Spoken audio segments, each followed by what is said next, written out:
Estudió Psicología en la Universidad Pontificia de Comillas. Viene entonces de Madrid, donde se graduó en 2013. Realizó el máster en Psicología General Sanitaria y el máster en Terapia Familiar Sistémica en 2015. Ha realizado su tesis doctoral a través de un programa piloto de atención psicológica a refugiados para facilitar procesos de perdón y reconciliación. En el año 2016 comenzó su docencia en el Instituto Universitario de Estudios sobre Migraciones, también de la Universidad Pontificia de Comillas. Y actualmente imparte la aproximación psicosocial a las migraciones internacionales y es terapeuta en el equipo de familia de la Unidad de Intervención Psicosocial. O sea, imaginaros, será toda la jovencita que queráis, pero una gran profesional la que tenemos aquí. Bueno, el tema, deciros que en 2016, ya lo he dicho, vino con otro título un poco complicado que es Jóvenes con Futuro, y el título fue Joven, Futuro Feliz. También le planteamos una cuestión complicada, porque la de hoy es el perdón como alternativa. Ya sabéis, dentro de todo este ciclo de nuevos tiempos, cómo comenzar. Bien, pues le agradecemos muchísimo el que haya hecho el esfuerzo de venir aquí el fin de semana. Ya nos decía un poquito las dificultades que va teniendo, bueno, con tanto trabajo, el poder escaparse también los fines de semana y que pueda decirnos, ayudarnos a todos pues, a plantear un poquito cómo hacer esto del perdón y cómo plantearlo también en clave de migraciones, dada la actualidad que tenemos con todo el tema de Ucrania, pero bueno, esto es un añadido a todas las migraciones que se nos están dando y sabemos muy bien lo que decimos los que estamos aquí porque tenemos, por suerte o por desgracia también, por muchas personas que tienen que desplazarse y venir de sus países, venir aquí generalmente buscando trabajo. Bien, bueno pues nada, Ángela, muchas gracias y aquí te dejo. Bienvenida. Gracias. Bueno, me han pedido que, si no os incordia, me quite la mascarilla, porque es un poco más cómodo para vosotros, entonces me la quito. Y bueno, muchas gracias por la presentación, me has puesto por las nubes. Espero cumplir con el listón que me has puesto. Y bueno, os cuento un poco el porqué de este título y por dónde voy a ir hoy. Al final me han dicho que tendremos un ratito de preguntas y de diálogo con vosotros, que yo estaré encantada. Mi especialidad dentro de la psicología es psicología de las familias, por eso hace 6 años me pedisteis que viniera a hablar de jóvenes. Y de hecho, cuando yo atiendo en terapia, suelo atender a familias y a parejas. ¿Qué ocurre? Que hace 7 años empecé mi tesis doctoral, era en el 2015, y justo en Europa acababa de empezar la llamada crisis de refugiados del Mediterráneo. Entonces, desde la universidad se me propuso que hiciera la tesis en un proyecto que acababa de nacer, que era un intento de facilitar procesos de perdón a población que venía en una situación de migración forzosa o de refugio. Y esto fue como un poco difuso, y ahí surgió esta otra línea a la que me dedico. Entonces, por eso, porque parece que son temas como muy distintos, lo son. Luego tienen muchos puntos en común porque todos tenemos familia, los migrantes también, y en su experiencia también de migración, uno de los grandes duelos es la ruptura familiar muchas veces. Pero bueno, para que entendáis un poco el sentido de esta temática. Os cuento el esquema que quiero seguir hoy. Ya os digo que yo normalmente me alargo bastante, entonces ojalá llegue hasta el final. Si no llego, tampoco pasa nada. A lo que llegue llegamos y luego en el diálogo, si puedo meter algo de lo que se me quede descolgado, pues fenomenal. Bueno, quiero dar una pincelada al principio sobre el concepto de vulnerabilidad, del que yo voy a partir, para que podamos entender todo lo demás. Porque claro, si vamos a hablar de perdón, tenemos que entender que el ser humano es un ser vulnerable, que tiene capacidad para ser herido y que por lo tanto cuando uno está herido, quizá una de las posibles respuestas que podemos dar es el perdón. Pero para eso tenemos que irnos al origen, que es ¿qué es esto de ser vulnerable? ¿De dónde partimos? Luego voy a describir un poco cuál es la experiencia de las personas cuando resultamos heridas, que esto también puede parecer muy evidente, pero lo quiero desgranar así con mucho detalle. Es que, ¿cómo es una persona cuando está herida? ¿Qué es lo que nos pasa cuando nos han hecho daño? Luego ya voy a entrar de lleno en el perdón, pero aquí me quiero parar bien porque quiero hablar de un perdón muy concreto, de una forma de perdón. Si yo os preguntara aquí qué entendéis cada uno de vosotros por perdón, pues saldrían 30 definiciones distintas seguramente. Cuando trabajamos con personas acompañando, por lo menos desde mi ámbito más profesional, tenemos que tener una propuesta de perdón muy específica. No cualquier perdón vale, ni cualquier perdón hace bien al ser humano. Entonces ahí me quiero parar un poco con detalle también. Y ya si nos da tiempo, bueno, nos dará tiempo un poco, aunque sea pinceladas, quiero hablar, aquí pongo refugiados, entendedme como un concepto amplio, cualquier persona que migre en una situación de verse forzado a hacerlo. Refugiado sería, luego nos paramos, es una categoría legal más que otra cosa, es un reconocimiento que los países dan a algunas personas que migran en una situación de verse obligados a hacerlo. Pero lo que quiero es pararnos a ver cuáles son las heridas principales de las personas que tienen que emigrar de manera forzosa, cuál es su sufrimiento. Ellos vienen en una situación de vulnerabilidad que les causa algunas heridas y si queremos hablar de perdón en ese contexto tenemos que saber qué heridas traen. Y por último, qué particularidades tendría el perdón del que voy a hablar en el punto 3, en el caso específico de los refugiados y migrantes forzosos, precisamente por las particularidades de sus heridas, que quizás sean distintas a las de otros, a veces más intensas, a veces simplemente distintas. Cuando hablamos de perdón con ellos en concreto, también tiene algunas particularidades.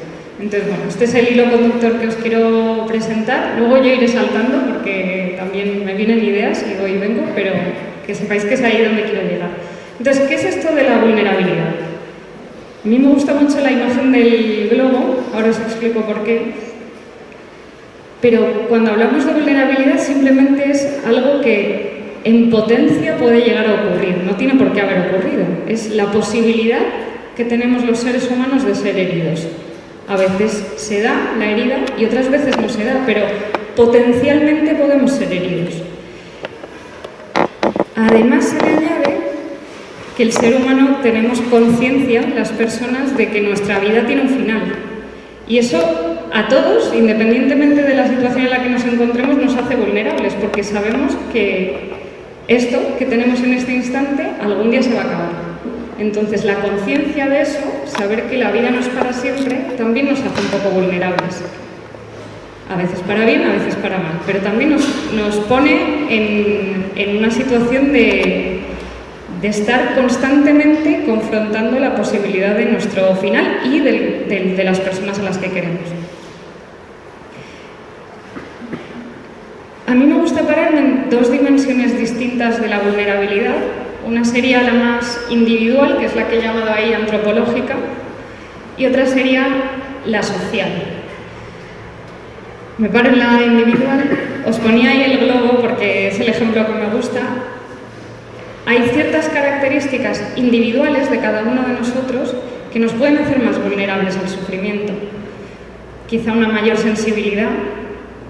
Cuando uno tiene mucho sufrimiento a su alrededor y es muy sensible, tiene mayor tendencia a pasarlo mal.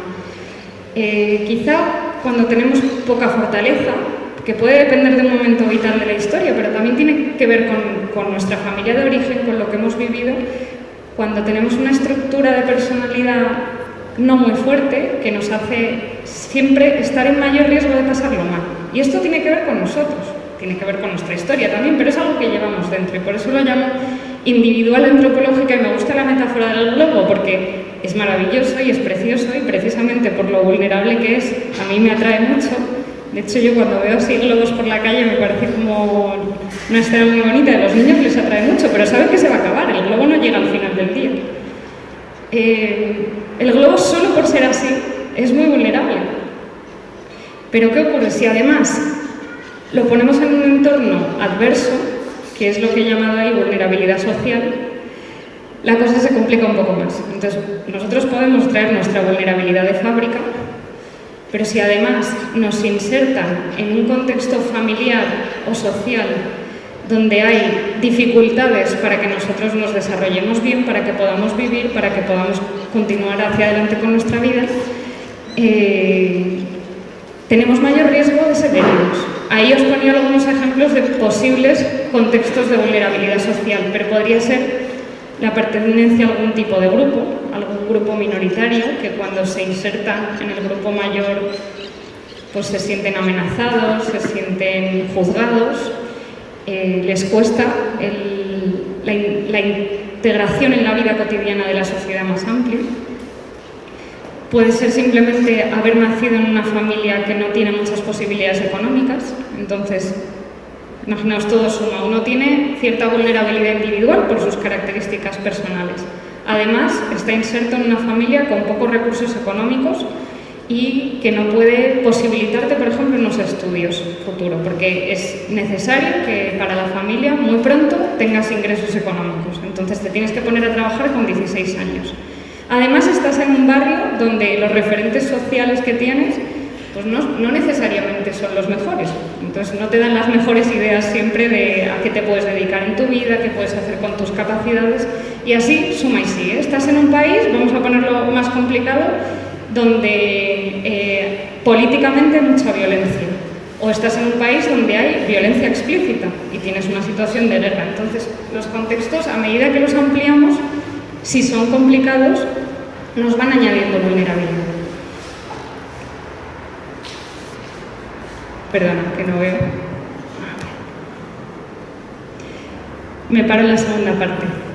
Una de las cosas importantes cuando queremos evaluar cuál es el grado de vulnerabilidad de una persona es que podamos mirar cuántas de esas relaciones que le rodean, aparte de lo que miremos a nivel individual de sus características, pero cuando le vemos inserto en un contexto, que podamos fijarnos en cuántas de sus relaciones son protectoras, o lo que yo llamo espacios donde uno puede mostrarse vulnerable sin miedo, porque la vulnerabilidad también tiene su dimensión positiva, que es cuando tenemos un lugar donde somos queridos y podemos mostrar nuestra vulnerabilidad sin miedo a que nos hagan daño, sin miedo a que nos juzguen, sin miedo a que nos agredan.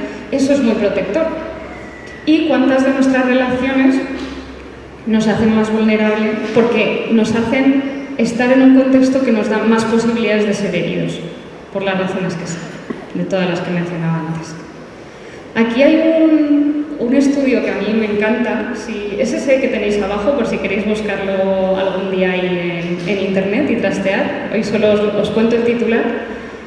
Este es el estudio longitudinal, o sea, han seguido a las personas desde los 20 años hasta que tienen 85, más largo de la historia ahora mismo.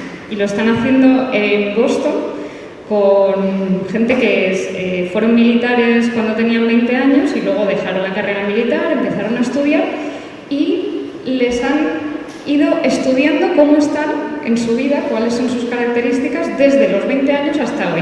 Hay gente que ya ha fallecido y hay gente que todavía sigue.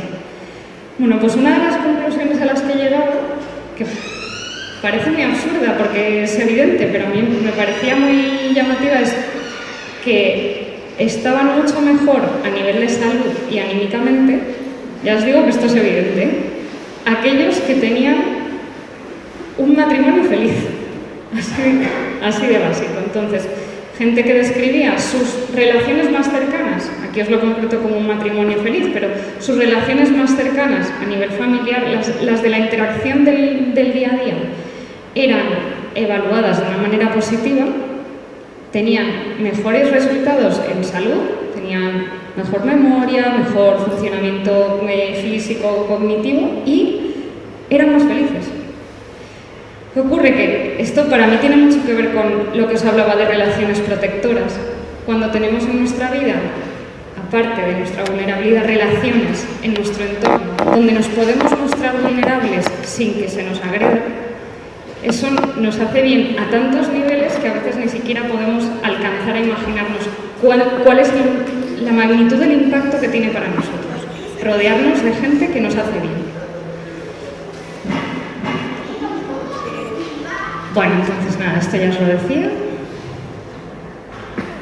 Vale, y por último, para evaluar cuál es nuestro grado de vulnerabilidad, y ahora ya paso a las heridas, no se trata solo de identificar qué contextos nos hacen más vulnerables o en qué contextos podemos ser heridos en mayor medida, sino cuáles son nuestros recursos para defendernos ante eso. Es decir, dos personas pueden estar insertas en la misma familia, y lo habréis visto en muchísimos de vuestros proyectos, que a uno le vaya maravillosamente bien y que a uno le vaya maravillosamente mal. ¿Qué ocurre? Que cuando las personas a nivel individual tenemos recursos y capacidades personales para sobrevivir ante la realidad, que a veces es muy adversa, podemos defendernos mejor ante ella. Entonces, a veces, por mucho que estemos en un contexto muy agresivo para nosotros, o donde se nos puede hacer daño de muchas maneras, cuando uno desarrolla una fortaleza interna personal que le permite protegerse ante eso, a veces le va mejor. No digo que siempre, ni que todo dependa de nuestra fortaleza personal, por supuesto que no, cuando la vida es difícil es muy difícil, pero sí que ayuda. Algunas personas especialmente vulnerables, que espero que se os hayan ido ocurriendo a medida que hablaba, cualquier situación de marginalidad, de pobreza, de delincuencia, personas que están en prisión o que han salido de la prisión. La salida de la cárcel en España es extremadamente difícil. Personas sin hogar o que están en riesgo de exclusión social. Personas con enfermedades y los que les rodean, los cuidadores. Personas mayores por el altísimo grado de soledad que tenemos en este país. Cualquiera que venga de una situación de violencia extrema, de guerra. Víctimas de todo tipo de desastres naturales y el caso concreto que os hablaré hoy, de migración forzosa y refugio. Pero esto que estamos hablando podría valernos para cualquier situación. No sé si se os ocurre a alguien que no haya puesto, estaría bien que lo recoja, pero cualquier realidad de vulnerabilidad extrema que se os ocurra tendría cabida aquí. ¿Inicial? ¿Perdón? El paro. Y el paro, el desempleo, totalmente, sí. No sé cómo no lo he puesto. ¿Los jóvenes también lo vivís hoy? Depende del contexto en el que estén. Un joven en un barrio donde hay una alta tasa de delincuencia, pues lo tendría muy difícil. O en una familia donde los padres están en paro, también lo tiene difícil. O sea, depende del contexto. Podría la vulnerabilidad de la ternura. La positiva, la que nos hace más sensibles al otro. Claro, y que es muy débil, o sea, es muy fuerte y a la vez muy débil. Y precisamente cuando es herida es bastante grave. Claro, se ha jugado con la realidad más profunda del ser humano, que es la ternura. Y cuando es herida cuesta mucho recuperar la confianza. Pues sí, tomo nota para la siguiente. Bueno, ahora vamos a hablar de qué nos pasa a las personas cuando, después de ser vulnerables, nos acaban haciendo daño. En general, os hago una descripción así muy genérica. Por un lado, tenemos una mezcla de sentimientos, yo diría que en casi todos los casos aparecen todos. Pero bueno, ya os digo que tengo que generalizar para poder hablar. Vosotros imaginaos, de hecho creo que nos puede ayudar si pensáis la última vez que os habéis sentido heridos mientras yo estoy hablando. No os lo voy a preguntar, por supuesto, pero la última vez que no tiene por qué ser algo grave, puede ser simplemente una discusión en casa. Pero la última vez que os habéis sentido heridos por alguien y qué es lo que os estaba pasando. Bueno, por un lado, pues aparecen sentimientos de rabia, de dolor, de angustia, de mucha confusión. Eso sí que yo creo que se repite, porque no entendemos por qué han pasado las cosas muchas veces. Luego empezamos a darle vueltas y decimos, ¿pero esto? ¿Por qué hemos acabado así? Sentirnos traicionados, la soledad. Una de las experiencias mayores cuando uno se siente herido es que nadie entiende lo herido que nos sentimos. Entonces, por mucho que lo cuentes y por mucho que trates de explicarlo, nadie llega a entender con hondura lo que nos está pasando, o eso sentimos. Soledad ante eso, pérdida de sentido, miedo y mucha vergüenza también.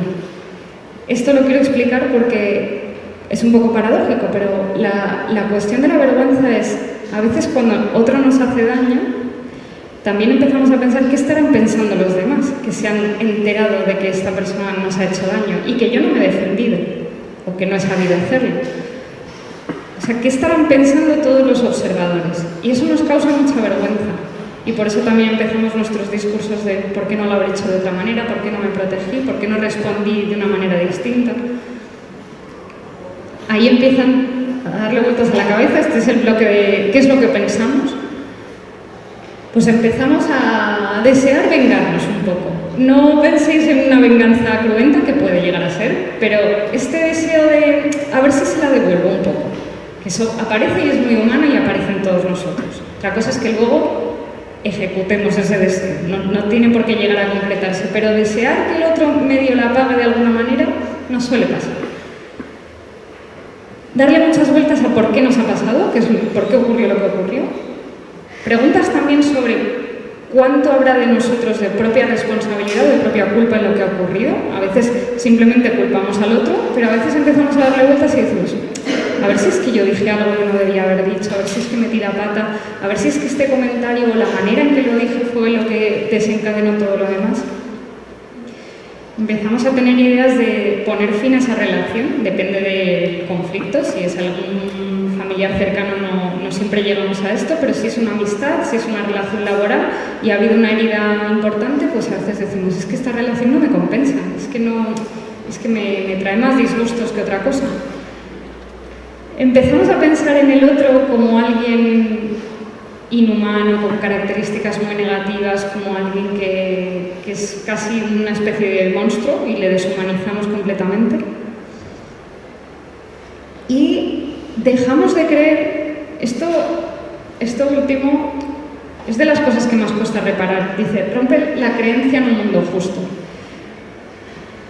Las personas tenemos una creencia básica, innata, en que el mundo funciona de una manera justa.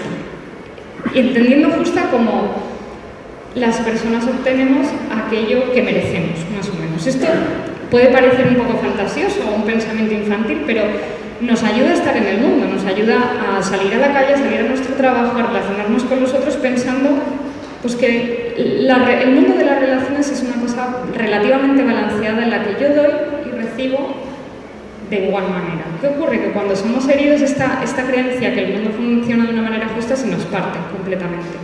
Porque empezamos a pensar, ¿por qué nos ha pasado lo que nos ha pasado? ¿Por qué tenemos que recibir este tipo de heridas y de agresiones? ¿Y por qué tenemos que sentirnos tratados injustamente? Y además, lo normal que ocurre es que empezamos a hacer memoria de otras heridas y decimos, no, es que no ha sido solo esta, con esta persona, sino que es que me hicieron daño en tal momento y en tal otro, y empieza el acumulado de heridas.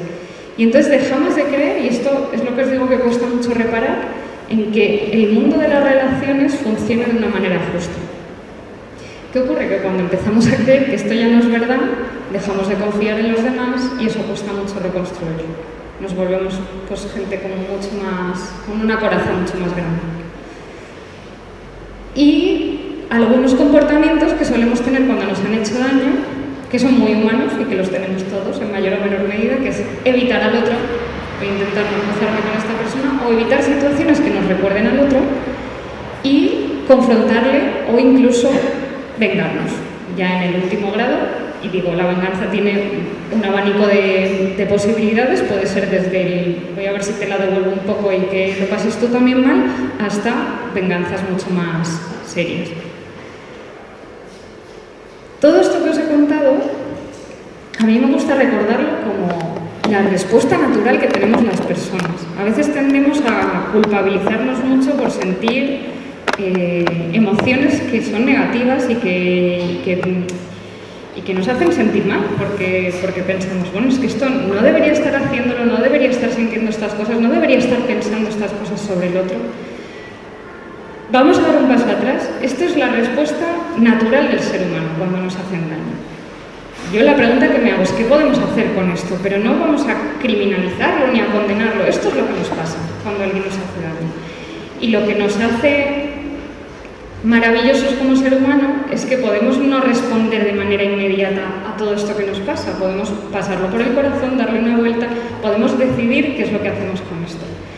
Pero a mí, que alguien me hace daño y que me sienta fatal, me angustia, me confunde y me estoy acordando de todos sus ancestros, me parece lo normal. De hecho, me preocupa mucho, y yo no sé si os encontráis en alguno de vuestros proyectos, personas que nunca se enfadan. Que da igual lo que les hagas, que nunca se enfadan. ¿Qué ocurre? Que a mí esto me preocupa desde el punto de vista de la psicología, me preocupa porque nos colocamos en un lugar donde permitimos que el otro nos haga daño constantemente. Y no se trata de defenderse de una manera agresiva ante la vida. Yo no estoy proponiendo nunca la violencia, pero sí que tenemos que plantarnos ante ciertas injusticias de una manera pacífica, pudiendo expresar que tenemos una dignidad lo suficientemente importante como para que el otro no tienda a hacernos daño de manera recurrente.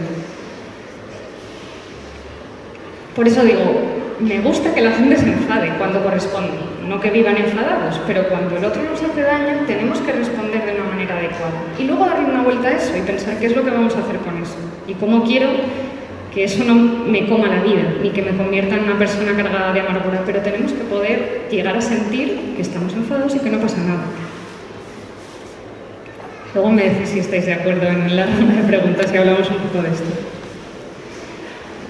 Vale, aquí os pongo unas cuantas formas que tenemos las personas de reducir ese malestar que sentimos cuando nos han hecho daño. No digo que todas me gusten, digo que son formas que tenemos las personas de quitarnos este mal cuerpo que nos deja cuando nos han hecho daño. Una es justificar la ofensa que nos han hecho, entonces empezamos con nuestros discursos. No, bueno, es que no era para tanto, es que lo hizo porque, es que... Entonces empezamos a justificar lo que nos ha hecho el otro. Excusar la ofensa, que es una forma muy parecida de hacerlo. Negar o tapar lo que sentimos, que sería el riesgo este que os decía. Empezamos a fingir que no estamos enfadados, a tapar nuestro malestar y a no escucharlo y a no pararnos ante él. Intentamos olvidar lo que ha pasado, evitamos a esa persona o la situación que nos recuerda, intentamos buscar que se haga justicia, cortamos con esa relación, afrontamos de alguna manera el estrés que nos deriva este dolor, intentamos controlar esa rabia, apelamos a la justicia divina, a veces pues decimos, mira, yo no soy capaz de lograr que se haga justicia, ya en casos un poco más... No sé si me escucháis bien o queréis que cierre un poquito. ¿Sí? ¿Bien? Vale. Sí. Cuando pongo aquí apelamos a la justicia divina me refiero a que en ocasiones hay ciertas personas que dicen, bueno, esto no se va a resolver en esta vida, por lo menos yo no lo veré resuelto, pero Dios sabrá cómo juzga a esta persona. Entonces ponemos nuestra confianza en que otro, en quien creemos, evaluará lo que está ocurriendo y eso a veces nos da paz y nos quita el sufrimiento de que las cosas no se resuelvan. Aceptamos el daño que hemos vivido y asumimos que hay que vivir con él. Intentamos vengarnos, pedimos reparación o compensación por lo que se nos ha hecho, reclamamos que el otro se arrepienta o que pida disculpas y por último, perdonamos. Generalmente hacemos un poco de todo. No sé, ya os digo que tendríamos que hablar de cada caso en concreto para que yo pudiera evaluar esto nos hace bien o nos hace mal. Esto solo os lo pongo como una foto de la realidad de qué es lo que solemos hacer las personas para quitarnos el mal cuerpo que se nos queda cuando nos han hecho daño. Y una de las opciones es intentar perdonar, de entre muchas. Algunas de ellas compatibles entre ellas. Ahora, ¿qué podemos hacer los que estamos cerca de personas que sufren para intentar ayudar en ese proceso? ¿Qué podemos hacer por nuestra parte? Pues yo os decía, las tres posibles respuestas que tienen las personas así agrupadas cuando nos hacen daño es evitar al otro, intentar vengarnos o desearlo al menos y perdonar. Para mí, lo principal que puede hacer alguien que está al lado de alguien que sufre y que está caminando de su mano en ese proceso es primero no juzgar lo que le está pasando. Es decir, os decía ahí, vamos a hacer que la persona sienta que lo que le pasa es legítimo, que tiene derecho a sentir rabia, que tiene derecho a sentir dolor, que es legítimo. No podemos desde el primer momento condenar sentimientos, porque os lo decía en la diapositiva anterior, los sentimientos es lo que somos, forma parte de nosotros. Si los condenamos, nos estamos condenando a nosotros. Entonces, vamos a permitir al otro sentir. Otra cosa, que es lo que os digo que nos hace maravillosos, es qué es lo que hacemos con esos sentimientos. Pero no vamos a condenar que los demás sientan rabia o sientan deseos de vengarse. A mí, en ese sentido, me gusta mucho un texto del Salmo 131, el de «Allá no y quito mi deseo». Dice, como un niño en brazos de su madre, como un niño sostengo mi deseo. Y ahí, dentro del deseo, yo abro un paréntesis y meto todo tipo de deseos. Porque ahí el salmista lo que nos está diciendo es, el ser humano desea. desea cosas que nos hacen bien y desea cosas que a veces nos hacen daño, pero somos seres deseantes. Lo que hay que hacer con ese deseo no es condenarlo ni criminalizarlo, sino allanar y aquietar, que no nos domine la vida. Pero allanar y aquietar de una manera muy específica, dice, como un niño en brazos de su madre. Eso es lo que hacemos cuando acompañamos el sufrimiento de otros. Como un niño en brazos de su madre, allanamos y aquietamos el deseo de otros, el deseo que le hace bien y el deseo que le hace daño. Y lo cuidamos y lo protegemos hasta que se calme, pero no lo censuramos, porque cuando un niño llora, hasta que no se le pasa, no podemos pararlo. Y ahí, perdona que me lo he saltado, ahí en medio decía, el perdón es una opción, no es la única. Y esto yo creo que es bueno que lo sepamos, porque cualquiera que intente imponer el perdón como la vía correcta, aunque yo crea que nos hace mucho bien a las personas, pero nada de lo que se nos impone funciona muy bien. Entonces, yo os decía antes, hay muchas formas distintas de reducir el malestar. Podemos buscar justicia, podemos intentar dejarle darle vueltas a la cabeza, podemos intentar no encontrarnos con esa persona en un tiempo hasta que se nos pase. Hay muchas formas de reducir el malestar. El perdón es una de ellas y yo ahora os diré que creo que nos hace mucho bien vivido de una manera concreta, pero cuando acompañamos sufrimiento debemos poder plantear el perdón como una opción de entre varias, no como la vía, aunque luego la persona acabe llegando a esa vía, pero sabiendo que hay muchas formas de reducir el sufrimiento. Y aquí os añadía también el texto del Eclesiastés que dice: todo tiene su tiempo y su sazón, todas las tareas bajo el sol, tiempo de nacer, tiempo de morir. Y bueno, aquí retrata muchos tiempos diferentes y yo le añadía al final tiempos de deseo de venganza, tiempo de deseo de rabia. Aquí está hablando de tiempos bonitos y tiempos duros, no solo de la maravilla. Tiempo de guerra, tiempo de destruir, tiempo de construir. Y yo añadía tiempo de deseo de venganza, de rabia, de odio y tiempo de perdón. Pero tenemos que permitir que haya tiempos para todo, porque si no la persona nunca llega al tiempo del perdón. Si nos los saltamos, no llegan al perdón. Si no le permitimos que pase por su tiempo de rabia, que pase por su tiempo de odio, sabiendo que llegará el tiempo del perdón, nos estamos saltando la vía natural del ser humano de hacer las cosas, que es un poco lenta, para bien, pero un poco lenta. Entonces, bueno, aquí os he ido ya dando unas cuantas pistas de qué perdón estoy hablando, no de cualquier perdón, de qué concepto de perdón estoy hablando. Os traigo un par de definiciones que son de psicólogos que llevan muchos años estudiando el tema del perdón en distintos contextos y es como con las que yo me quedo. Hay muchas definiciones de perdón, igual que os decía que entre vosotros habrá muchas, pues entre aquellos que se dedican a estudiar este tema también hay muchas. Me gustan estas dos y os las leo porque creo que es de las que parto principalmente. La primera dice que el perdón es el deseo de abandonar nuestro derecho al resentimiento. Me paro un segundo aquí. Dice, deseo abandonar mi derecho a estar resentido. Y aquí está reconociendo ya muchas cosas, que es cuando nos han hecho daño tenemos derecho a estar resentidos. Y perdonar, solo perdonar es desear abandonar eso.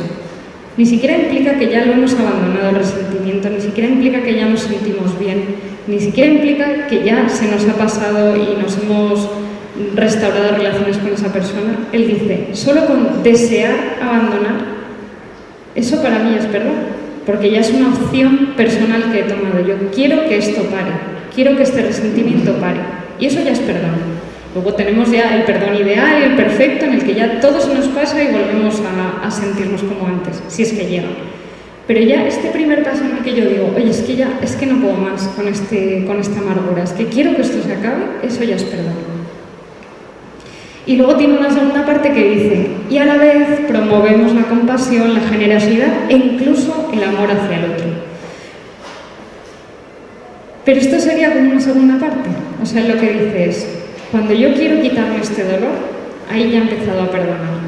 Y luego, si continúo en este camino, a veces llego incluso a sentir compasión por el otro. A veces, si doy un paso más, incluso llego a sentir amor por el otro. Esto, por supuesto, en las relaciones familiares o cercanas es prácticamente instantáneo. Nos herimos y nos hacemos daño 24 veces al día y eso es nuestra forma de relación. Pero aquí pensad en personas que no son de nuestro día a día y a las que nos cuesta volver a querer, o volver a sentir afecto por ellas, o volver a mirarles con cierta ternura o con cierta compasión. Y la segunda definición, que es muy parecida pero la ordena de una manera distinta, él dice, aquí hay dos tipos de perdón distintos y no los debemos mezclar. Uno es el que él llama, esto es un poco guiri, pero dice perdón decisional, que es tomar la decisión de perdonar. Yo el día que he decidido que quiero perdonar, ya lo he hecho. Ya lo he hecho real, porque he hecho real una decisión. Me puedo seguir sintiendo fatal, puedo seguir acordándome del otro de mil maneras, pero yo he decidido que esto ya no va a dominar mi vida. Y la siguiente sería que a veces, después de tomar la decisión, llegan los cambios emocionales. A veces, pero no llegan siempre.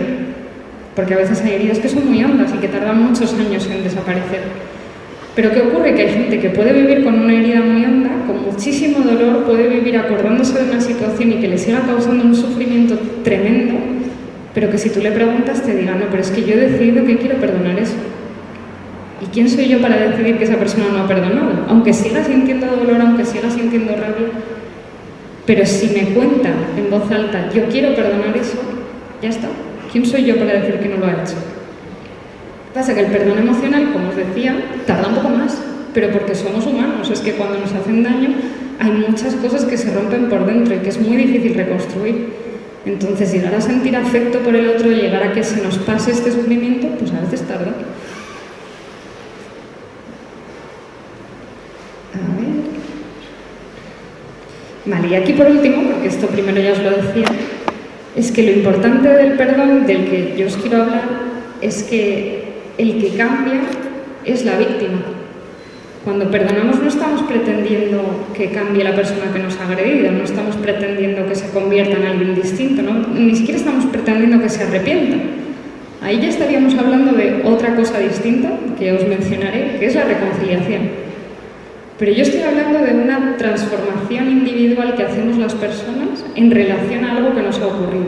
Y esto es algo que podemos hacer en nuestra casa. En nuestra casa, independientemente del otro, independientemente de que el otro no se arrepienta, de que nunca se disculpe, podemos, si queremos, llegar a perdonar una situación. ¿Qué ocurre? Que generalmente las personas volvemos a interactuar con los otros. Entonces, este perdón que podemos asumir individualmente se lo queremos trasladar a los demás. O al final, la relación vuelve a ser de una manera natural, pues porque nosotros nos saltamos la fase de disculpas verbales y decimos, bueno, pues ya está, yo ya te he perdonado, continuamos con la vida. ¿Qué ocurre? Que tener esta idea de perdón hace que no estemos constantemente atados a cómo es el que nos ha hecho daño. Con esto yo no quiero decir que los demás no tengan que cambiar, que los demás no tengan que arrepentirse, que los demás no tengan que transformar su forma de relacionarse con nosotros para que nosotros perdonemos. Lo que digo es que podemos perdonar independientemente de lo que haga el otro. Es posible que lo hagamos en situaciones donde incluso el otro es un ser que para vosotros sería terrible. Por eso podemos hablar de perdón en situaciones de una violencia muy extrema. Si no, ni siquiera podríamos hablar de perdón, porque diríamos, ¿cómo vas a perdonar al que ha matado a tus hijos? Si es que ni siquiera se arrepiente. ¿Cómo vas a hacer eso? No podríamos hablar de perdón en esos contextos. Pero sí podemos hacerlo porque es algo que podemos hacer las personas, que tenemos la capacidad de hacer las personas independientemente de lo que hace el otro.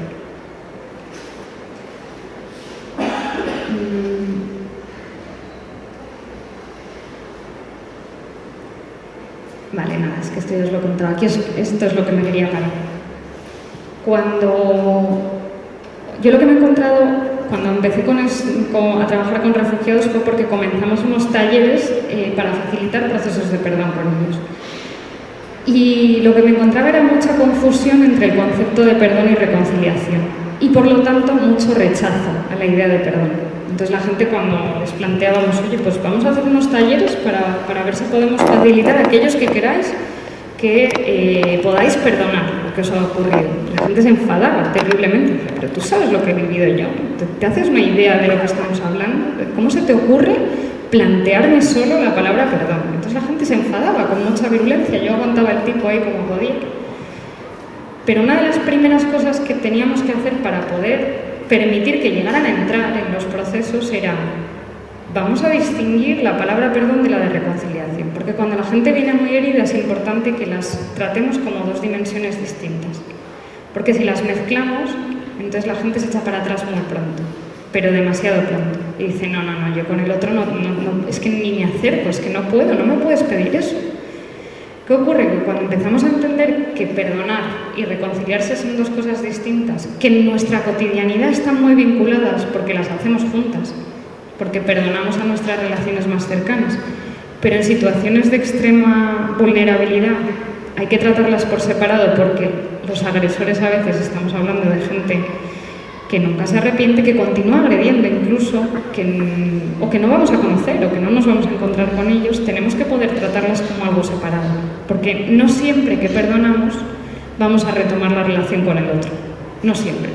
Entendedme que estoy hablando de grados muy extremos de heridas, ¿vale? A veces salto a lo más cotidiano, cuando somos heridos entre pasillos en casa, y a veces estoy saltando a situaciones donde las agresiones son tan extremas que para poder continuar protegiendo a las personas no podemos plantear un proceso de reconciliación de primeras, o no lo podemos plantear de cualquier manera. Entonces, ¿qué posibles combinaciones tenemos de estas dos? Esta, ya os digo, es la del 90% de nuestra vida, perdonar y reconciliarse, porque generalmente nos agrede la gente con la que estamos, que son nuestro marido, nuestra mujer, nuestros hijos, nos decimos barbaridades que no queríamos decir, nuestros padres, nuestros compañeros y nuestros amigos. Entonces, generalmente esto va de la mano. Y cuando uno perdona, retoma la relación y la cosa se reconstruye. Otra posibilidad, cuando ya estamos dando un paso más en grado de sufrimiento, es que podemos perdonar y no reconciliarnos. Podemos cerrar este capítulo de nuestra vida, dejar de sentir dolor, incluso llegar a sentir compasión por el otro, pero no querer retomar la relación, porque hay personas que dicen, mira, yo no puedo más, no quiero volver a ser herido, no quiero esta relación en mi vida, yo le perdono, pero tengo que continuar y ya está. Y nosotros no podemos presionar para que las cosas sean de otra manera, porque cada uno tiene sus tiempos. Otra opción, y aquí ya os estoy hablando de casos de conflictos de guerra en algunos países, por ejemplo, es no perdonar. Hay personas que viven tan heridas que dicen, es que ni me hables de esto, es que no puedo con esto. Pero más o menos lograr, y no perdonar y reconciliarse, lograr una especie de coexistencia pacífica en la que no nos hacemos daño unos a otros. Entonces hay gente que vive con tal grado de herida que dice, es que no puedo, es que ni siquiera me hables de esta posibilidad porque es superior a mí. Y de hecho forzar en esas situaciones a veces puede ser un poco dañino porque la persona le provoca mucho rechazo y entonces se echa para atrás. Pero dice, sí que puedo lograr cierto grado de coexistencia con el otro en el que hay una especie de pacto implícito en el que no nos vamos a dañar mutuamente. Y a lo mejor hoy esto es lo máximo a lo que se puede aspirar y dentro de 5 años podemos hablar de otra cosa. Y luego tenemos casos muy extremos donde las víctimas dicen, mira, es que ni puedo perdonar ni por supuesto me puedo reconciliar. ¿Y qué ocurre? Que los que estamos al lado de esas situaciones, al final nuestro papel ahí es de puro acompañamiento y intentar ayudar a las víctimas a reducir su malestar y a reducir su sufrimiento por otras vías que no sean el perdón. Todo esto os lo estoy diciendo sabiendo que yo me dedico al perdón y que me parece que es una vía que nos hace bien al ser humano y que nos ayuda. Pero también, precisamente por eso, se dan muchos casos en los que tenemos que tratarlo tan de puntillas y con una paciencia tan infinita que no podemos empujar para que eso se dé. Cuando acompañamos y facilitamos el perdón, que vosotros lo habréis hecho con miles de vuestras relaciones, con amigos vuestros que estaban enfrentados entre ellos y os ha tocado mediar, entre hijos, entre familiares, entre hermanos. O sea, en nuestra vida acompañamos procesos de perdón de manera natural y se nos da bien, porque estamos entrenados para ello, para que las relaciones vayan bien a nuestro alrededor. A mí lo que me gusta recordar, como también en un poco un camino de humildad, es que el perdón acontece sin necesidad de que nosotros acompañemos eso.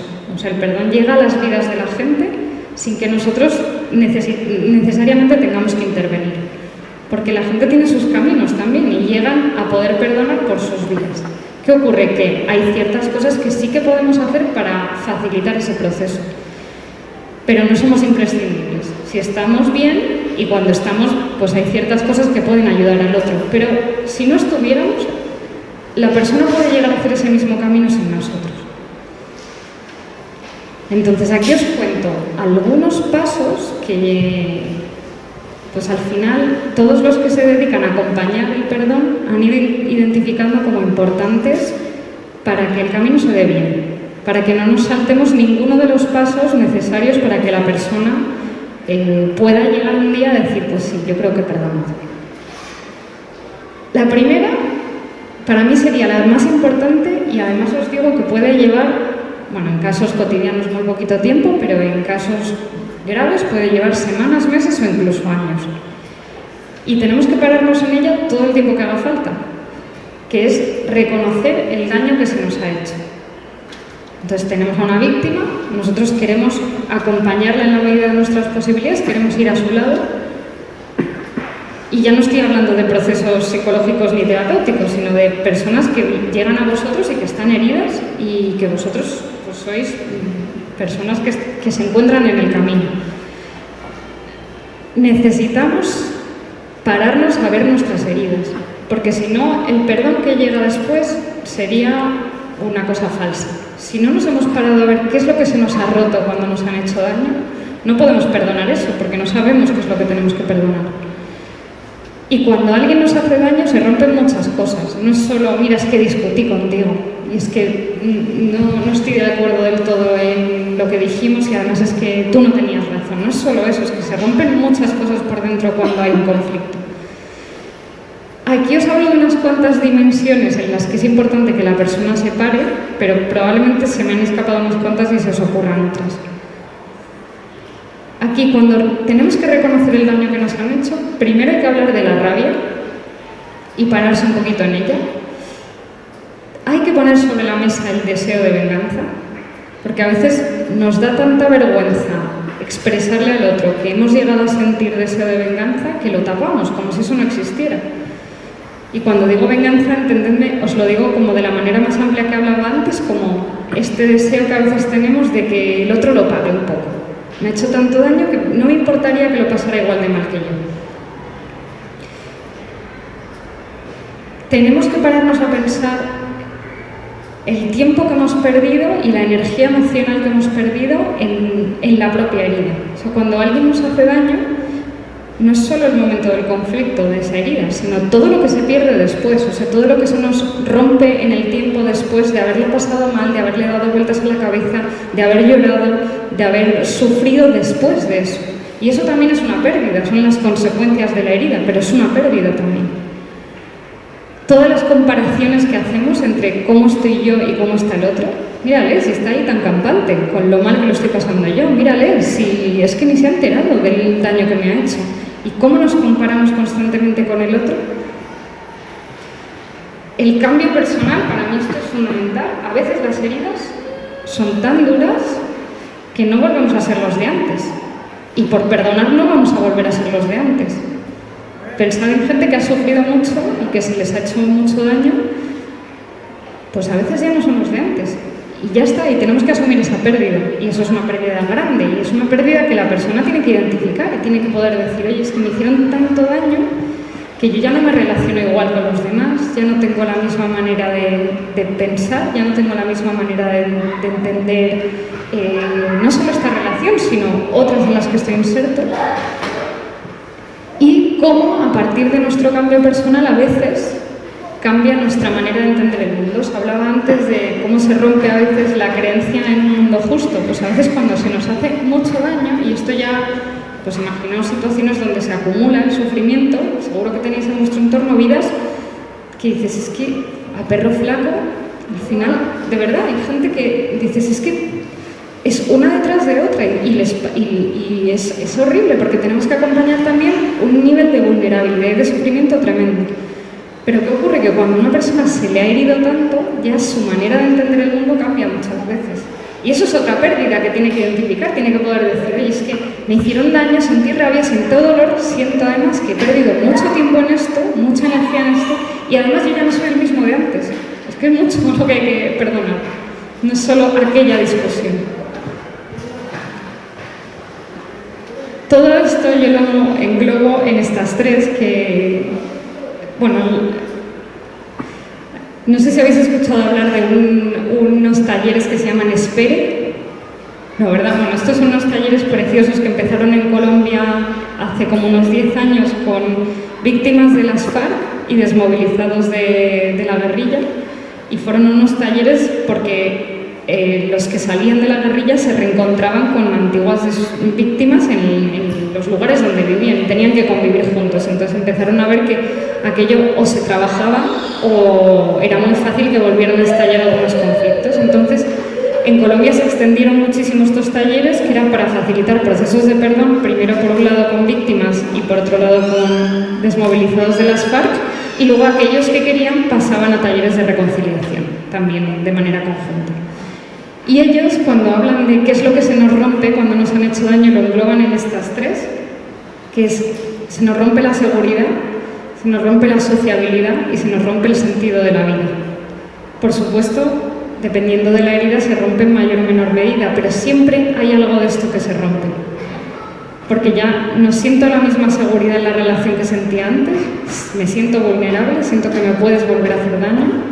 Como siento que me puedes volver a hacer daño, ya no me quiero relacionar de la misma manera, me quiero proteger un poco. Se nos rompe un poco nuestra manera de relacionarnos y se nos rompe el sentido de la vida, como os nombraba antes, esta idea de en la vida las cosas son justas y cuando yo me porto bien, a mí me tratan bien. Pues esto se rompe un poco también porque no siempre pasa.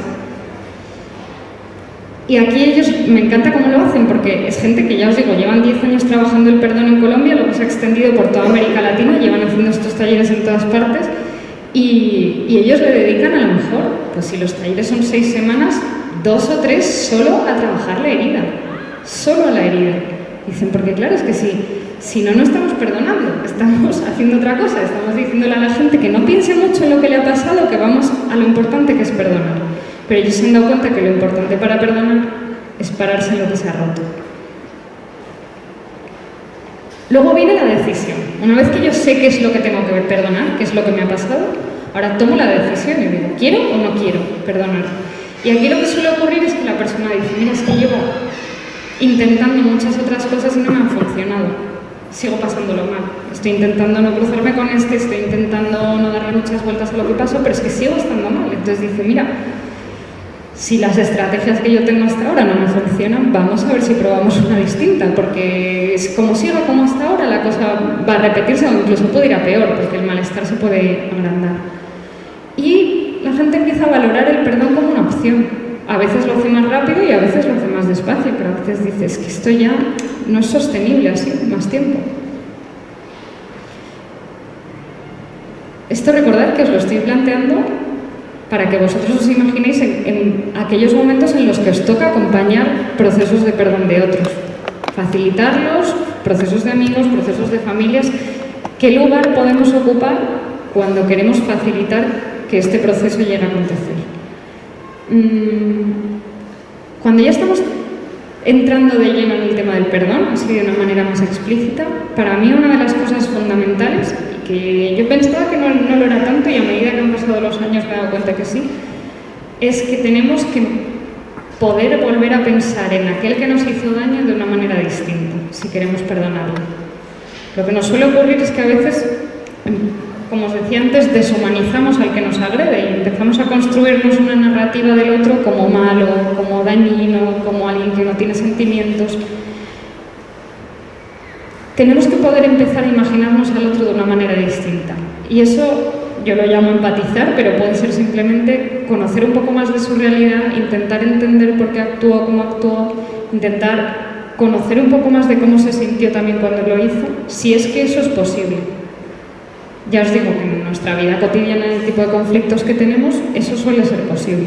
Pero en casos más extremos, a veces simplemente es intentar tener una narrativa del otro en la que por lo menos no es un animal.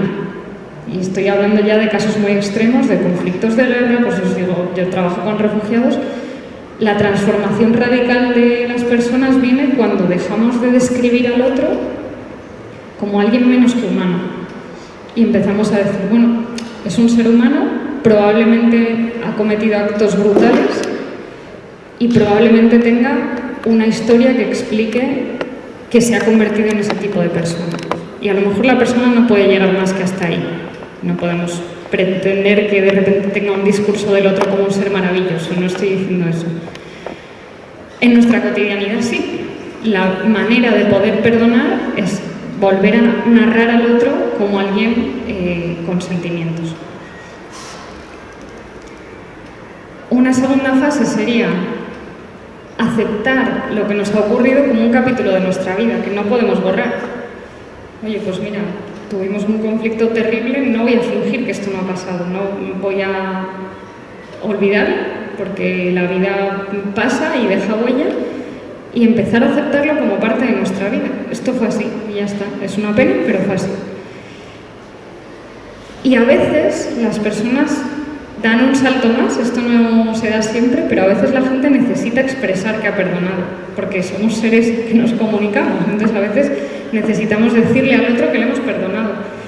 Ya os digo, en nuestra vida cotidiana no siempre hace falta, porque nos perdonamos de manera implícita y no tenemos por qué decir, oye, que te he perdonado por lo que me dijiste el otro día. Pues a veces volvemos a comunicarnos de una manera normal y ya se presupone que nos hemos perdonado y está bien. No hace falta que todo se diga. Pero en casos un poco más serios o en heridas que han durado más tiempo, a veces necesitamos que el otro lo sepa. Y puede ser personalmente, puede ser a través de una carta. Esa carta a veces le llega al otro, a veces te la quedas tú. Pero necesitamos decir en voz alta, oye, que esto ya está cerrado. Y, por último, ahora os leeré un texto de Lewis que a mí me gusta mucho, que va sobre esto, pero bueno, la idea es, cuesta mucho perdonar y a veces llegamos a este punto y nos creemos que ya estamos, pero en la vida todos son pasos para adelante y para atrás, entonces a veces creemos que ya hemos hecho el proceso, luego de repente hay algo que nos trae un recuerdo de aquello que pasó y volvemos a estar casi como al principio. Y volvemos a darle vueltas, o hay otra tercera persona que nos hace algo parecido y de repente todo se nos revuelve y se nos abre en canal otra vez. Entonces, por eso esta fase que pone ahí de profundización, que es, vamos a intentar reconocer apoyos en nuestros procesos de perdón que nos ayuden a recordar lo que hemos conseguido para cuando se nos olvide. Aquí, cuando digo apoyos, puede ser simplemente las personas que están siendo testigos de que nosotros hemos perdonado y que nos pueden ayudar a recordar cuando volvamos un poco para atrás, oye, que tú ya estabas en otro lugar. A veces pueden ser referentes en nuestra vida que son como nuestros modelos de cómo nos queremos relacionar. Y decimos, mira, pues es que yo tengo como referente a tal persona que podía ser mi abuela o podía ser mi madre y que quiero relacionarme con los otros de esta misma manera y me quiero agarrar a ese recuerdo para tener un horizonte de hacia dónde quiero caminar. Para cuando yo vuelva para atrás diga, no, pues es que quiero volver a ser eso. Darnos cuenta, dice ahí, constatar el cambio, darnos cuenta de que ya no estamos igual que al principio para bien, que ahora de repente hay algo que ha mejorado y tratar de mantenernos en esa decisión que hemos tomado. Ya os digo, esto es generalizando muchísimo, pero la idea es cuando la persona pasa por estos pasos, normalmente es un pasito para adelante y otro para atrás, si tenemos a alguien al lado, que podéis ser vosotros, acompañando esto, pero acompañándolo con mucho respeto, párate el tiempo que tú quieras a conectar con tu herida, párate el tiempo que tú quieras a tomar la decisión, al final es lo que más puede ayudar a alguien a llegar al final de ese camino. Y aquí lo que os decía, que ya lo nombraba antes, es que cualquier punto en este camino, cualquier punto, ya sería perdón, porque la persona ya ha empezado.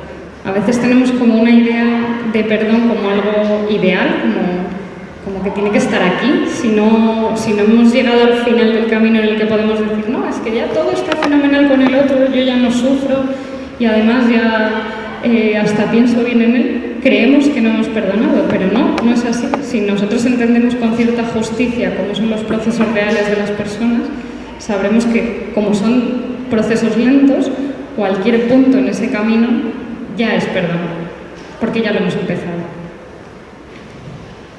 Nada, aquí ya os decía que cualquier perdón que pretenda tapar la herida o fingir que no ha estado o no pararse en ella es lo que se llama falso perdón, que al final estaría negando la realidad, porque para perdonar tenemos que saber qué es lo que queremos perdonar y para saberlo tenemos que saber qué es lo que se nos ha roto. Si no pasamos por ahí, pues estamos haciendo otra cosa que no es perdón, llamémoslo otra cosa. Pero lo importante no es tanto si se hace así o no, sino las consecuencias que tiene después cuando vivimos tapando lo que nos pasa, cuando vivimos fingiendo que no nos han hecho daño, cuando vivimos tapando, eso acaba saliendo por algún otro lado, porque se queda dentro. Y cuando las heridas se quedan dentro, pues nos acaban haciendo daño más adelante.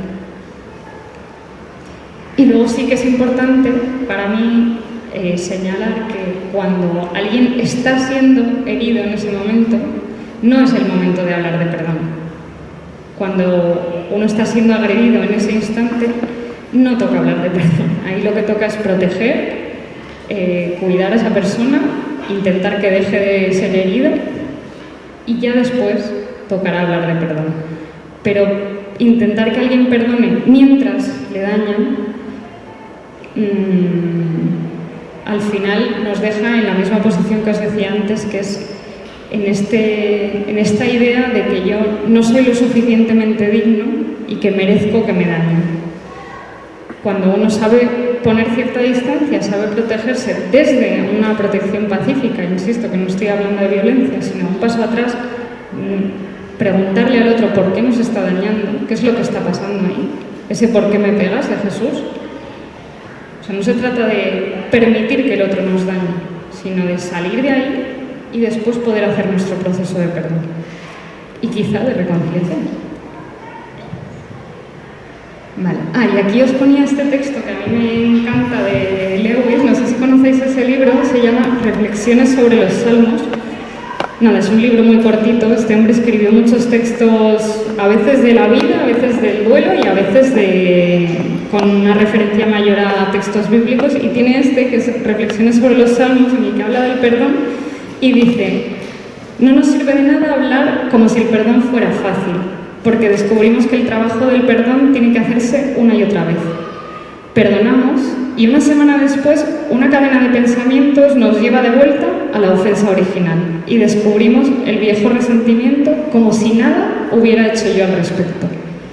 Necesitamos perdonar a nuestro hermano 70 veces 7 y dice, pero no solo por 490 ofensas, sino por cada ofensa.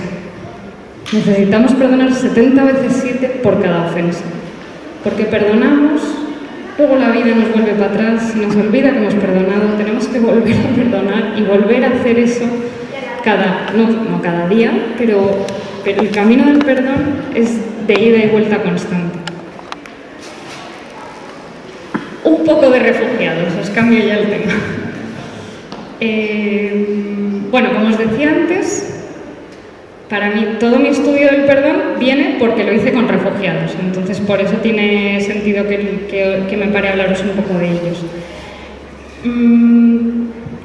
Casi todo lo que voy a contar va a ser hablando de refugiados explícitamente, pero insisto en que podéis tomar el concepto como migración forzosa en general. O sea, no tenemos por qué acotarlo solo a refugiados. Lo que ocurre es que en mi caso, con los que trabajo es con ellos. Pero al final, os lo decía, refugiado es un concepto legal que les damos a algunos migrantes forzosos y que depende de dilemas políticos de cada país, de a quién le quiere conceder el estatuto de refugiado y a quién no. Pero luego la experiencia humana de cada uno de ellos es muy parecida. Entonces aquí parto de una definición de refugiado así para que todos tengamos en la cabeza de qué voy a hablar, para que estemos en el mismo punto. Refugiado, como os decía, es una definición legal únicamente. que es un ser humano que está siendo perseguido por esos motivos, raza, religión, nacionalidad, pertenencia a un grupo social u opiniones políticas, y que está fuera de su país y que no puede o no quiere acogerse a la protección que su país le puede dar, porque su país puede que no le pueda proteger, o porque no quiere, porque hay estados totalitarios, porque no se fía del tipo de protección que le vayan a dar en su país. Esto sería refugiado, por eso os decía, es una definición completamente legal, porque personas perseguidas por raza, religión, nacionalidad, grupo social u opinión política tenemos a mansalva, pero no todos les llamamos refugiados, porque no siempre los países le conceden ese derecho de protección a la persona que dice, oye, yo es que vengo perseguido. Os doy así algunos datos para que sepamos un poco en qué punto estamos. Estos datos son de finales del 2020. Tienen fiesta por aquí. Son datos de finales de 2020 porque ACNUR, que es la Agencia de Naciones Unidas para Refugiados, ¿queréis que cierre un poquito o estáis bien así? Ya. Sí.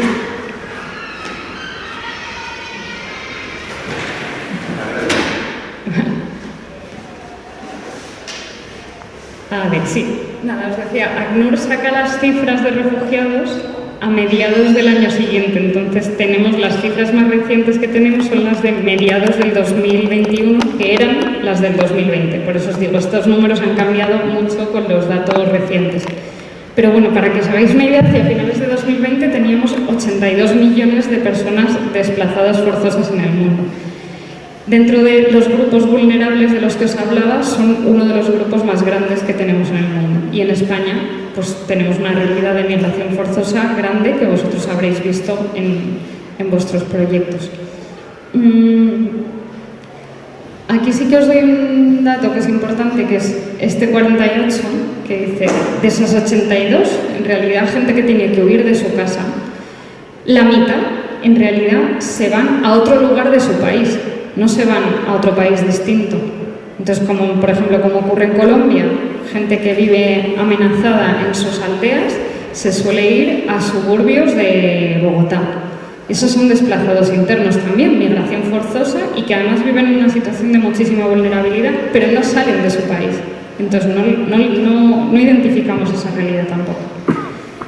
De esos 82, en realidad, el 86% está acogido en los países fronterizos, que suelen ser países en desarrollo, no están en Europa, salvo lo que está pasando ahora con Ucrania. Pero cuando alguien sale de Siria, no se viene necesariamente a España, se va a Líbano, se suelen ir a países fronterizos. Entonces, casi todos los refugiados están en el país de al lado. Aquí os digo así las nacionalidades que teníamos el año pasado, que también os digo que con Afganistán y con Ucrania han cambiado, pero eran principalmente de Siria, de Venezuela. El mayor número de refugiados que tenemos en España es de Venezuela, y de Colombia es la segunda cifra. La tercera en el mundo sería de Afganistán, Sudán del Sur y Myanmar. Os digo, estas cifras han cambiado con Afganistán y con Ucrania, probablemente se han puesto arriba las dos. De esas, de las que están fuera de su casa, la mayoría están en Turquía, en Colombia. Todos los venezolanos se suelen ir a Colombia, no suelen venir aquí. Los sirios y afganos se suelen ir a Turquía o a Pakistán, y en Uganda. El único país europeo que ha tenido unas cifras de refugiados muy altas, porque ya hay una red y una comunidad allí hacia la que van, ha sido Alemania. Porque ya tenía tradición de mucha migración de alguno de estos países, entonces la gente dice, bueno, si yo tengo que salir de mi casa, me voy donde están mis tíos o donde están mis primos, no me voy a cualquier sitio. Vale. Y aquí os doy un par de datos así que a mí me ayudan porque nos ponen un poco en el mapa y paso a hablar de sus heridas. Estos son las cifras de solicitudes de asilo que hemos tenido. Esta raya de arriba es el total de la Unión Europea desde el año 2008 hasta el 20. Esta raya amarilla es el total de Alemania, que lo he puesto porque me parece que ayuda a poner un poco... Tú no ves nada,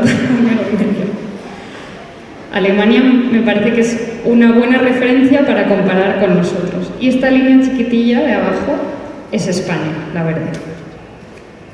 Aquí si veis este pico tan grande, perdonad que me puse la alarma para controlar que llego a contaros todo. Este pico tan grande fue esa crisis del Mediterráneo de 2015.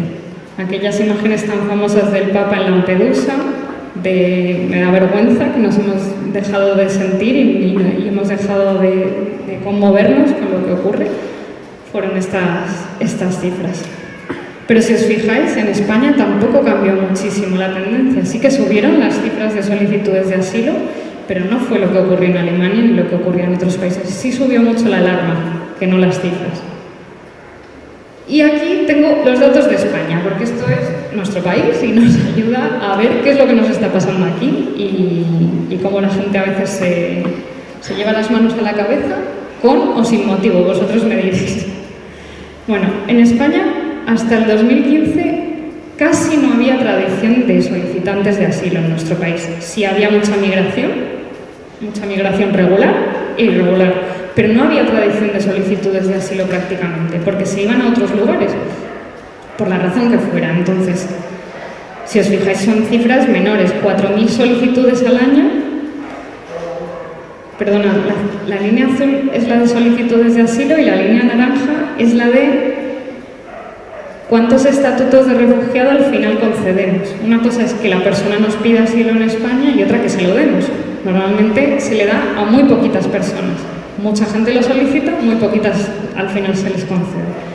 Pero ya os digo, aquí las cifras eran bajísimas, de 4.000, 3.000 solicitudes y se concedían 200, 300, 400 al año.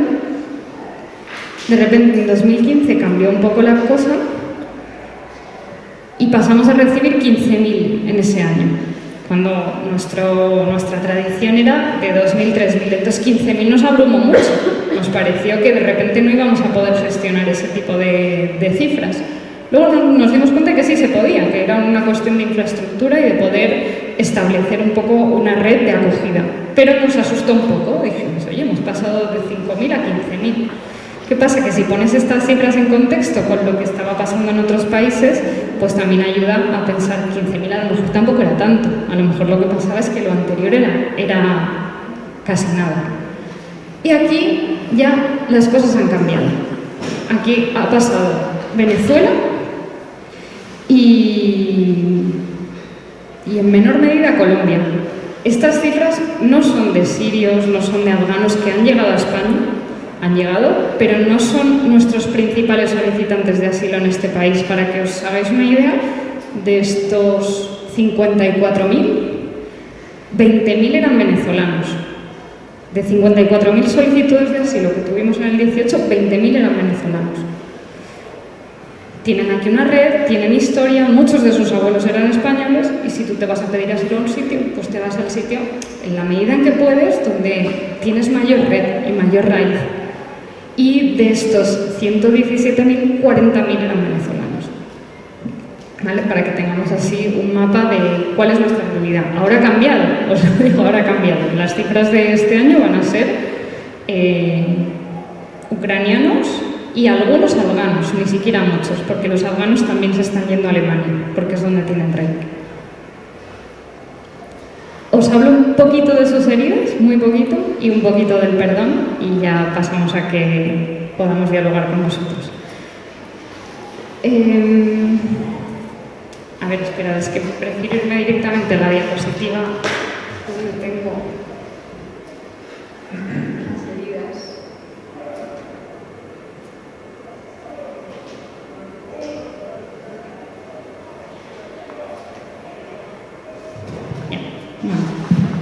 Aquí os he intentado resumir como cuál es la experiencia de sufrimiento que yo me he solido encontrar en esta gente. Y por eso os decía que la podemos extrapolar perfectamente a migración forzosa e incluso a migración no forzosa, porque muchas de las experiencias de sufrimiento son de puro desarraigo.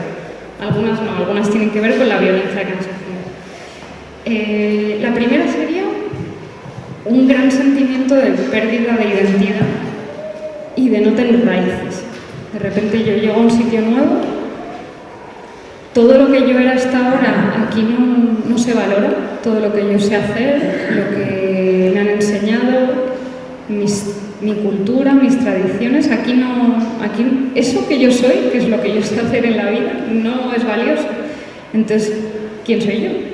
¿Quién soy yo y para qué sirvo también? Porque muchas veces lo que nos devuelve lo que nos da nuestra autoestima es aquello que hacemos, y aquello que hacemos bien, y que nos hace sentir bien con nosotros mismos. Yo soy pues lo que hago bien, más o menos. Somos muchas más cosas, pero digo, en lo cotidiano, aquello que hacemos nos hace sentir muy bien. ¿Qué pasa si aquello que yo hacía aquí ya no vale? Pues de repente no sé quién soy. También hay una parte que la identidad nos la da muchas veces el grupo en el que estamos insertos, el grupo más amplio al que pertenecemos, que es nuestra propia comunidad de vida. Y cuando uno se marcha, a veces tiene la suerte de que encuentra una comunidad de su país de origen en el de destino, pero muchas veces no. Y ya os digo que en el caso de refugiados es rarísimo que lo hagan, porque una de las particularidades que tiene nuestro sistema de acogida es que cuando llegan a España se les dispersa por todo el territorio.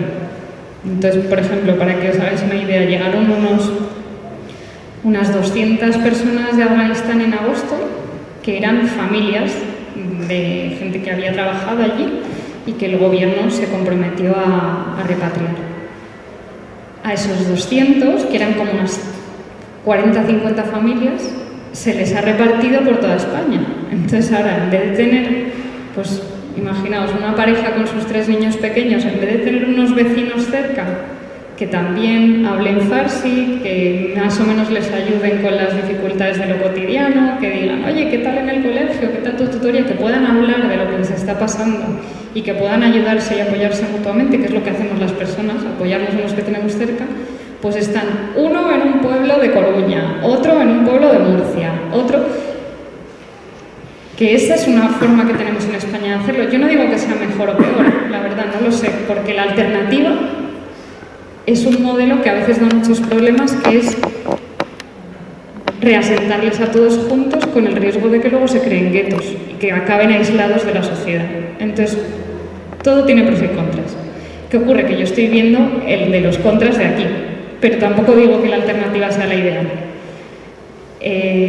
Los contras que tenemos aquí es gente con mucho desarraigo, con mucho sentimiento de pérdida de identidad, y ahora lo diré, con un aislamiento y una soledad terrible. De hecho, en muchos casos, al final, eso deriva en unas depresiones prolongadas porque la gente se siente completamente aislada. Yo he venido aquí, es verdad que he venido huyendo de una situación de mucha violencia o de guerra, pero necesito personas, necesito a otros. Mucha desconfianza,